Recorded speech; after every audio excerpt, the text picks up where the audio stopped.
Evdə dəcəllik elədiyi üçün ən çox mən cudonu seçdim. Övladım hal-hazırda sarı kəmərdədir. Narıncı kəməri üzrə bu gün imtahana gəlmişik.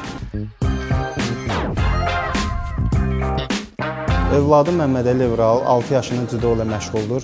Azərbaycanda olan müxtəlif yarışlarda yerlər tutmuşdur. Sonra xaricdə olan yarışlarda Slovakiyada birinci yerə, Çexiyada birinci yerə və Polşada birinci yerə layiq görülmüşdür. Cüdo məşqləri övladımın həyatında böyük maraq yaranıb. Hal-hazırda 2 övladım da cüdo ilə məşğuldur. Balaca övladım böyük övladıma baxıb daha çox ondan motivasiya alır. Hal-hazırda Səfərov Cüdo Akademiyasının tələbəsidir. Məşqlərini orada davam etdirir. Cüdoda disiplin var, cüdoda sağlamlıq var.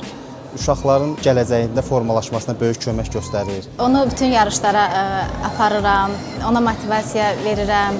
İstəyirəm ki, övladım sağlam şəkildə böyüsün.